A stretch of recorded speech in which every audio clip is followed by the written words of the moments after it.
तहार गौनिया फाट गल है तोरा बहनी के गाड़ी में गदहा के लंड पे मतलब ना सुनता नी भाई लोग। ई भौजी कैसे कहती है, भौजी के बात सुनला के बाद में मन करता हम कूद के पेल दी नहीं।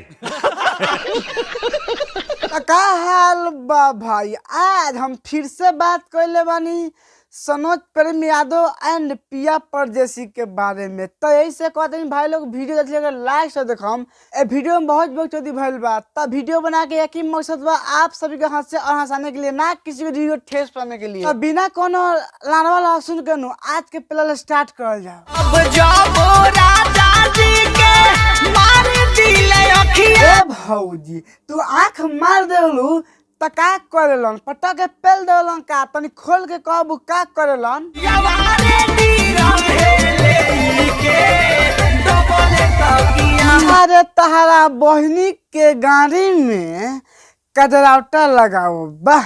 कहा भौजी कहत तारिन कि जब हम आँख मार दिले तो हम भतार नु तकिया लेके राजी हो जालन। ए भौजी तो तकिया लगा के नाम मारो तो एनतीए मारो कि मैं जैबे ना करी। गजब बेइज्जती है। यही नहीं, अभी और सुनिए।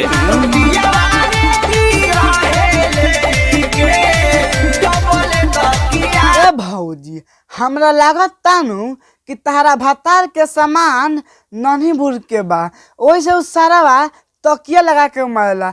अगर हमरा बड़का बाबू के लंड रहे तो कसम से कहतनी उ नु बिना तकिया लगौले मरतन। ए रहा नहीं जा खोजत बिहिया ई मोहटे हथौरी। बाहर तहरा बहनी के गाड़ी में लंड के बच्चा पेलो वाह।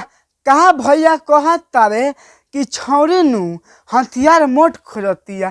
ए सार तनई आके तारा से मगलक है का कि तू ऐसे कहता, मतलब ना सुनता नहीं भाई लोग अपना ही बताही। भौज मैंने भैया कैसे कहता रे, भैया के बात सुनला के बाद में मन करता ए सरो गए कूद के पेल दी। गजब बेइज्जती है। यही नहीं, अभी और सुनिए। बियाह कैला दिन है तो निगरता छौरी। तहरा के कहला ख कि बियाह कैला बिना बिगड़ते छौरी, आके तारा से कहलक है का तारा बहनी के गाड़ी में अपन लंड पेलो, मतलब ना सुनता नहीं भाई लोग। ई भैया जी कैसे कहत तारे कि बियाह कैला बिना नु बिगड़ते छौरी। तो ये सार तनई जाके बना चटा के शादी कहला। ए मादर अपना काम करना। म्यूजिक नहीं। उठ के लाली तोर बाटे चुसाइल, बोला जवानी बाटे कवना के खाइल। भैया जी हम बतावा तानी हमर नु बड़का बाबू का जवानी खैल हन त का करबा आपके हमरा बड़का बाबू के खोल के चाटे लगबा का। अच्छा रणविजय की तरफ।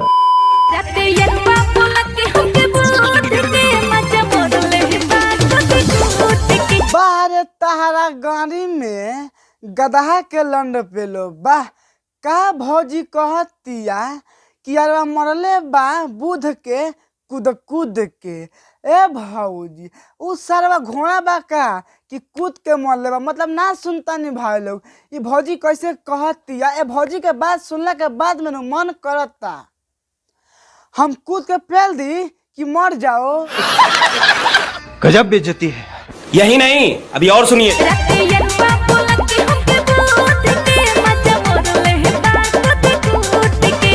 तहर गौड़िया फाट गल रे तोरा बहनी के गाड़ी में गधा के लंड पेलो, मतलब ना सुनता नहीं भाई लोग। ए भौजी के बात हम सुनता नहीं नु तो भाई कसम से कहता नहीं मन करता नु कि इनका मुंह में लंड पेल दी कि अब से नु कहबे ना करियो।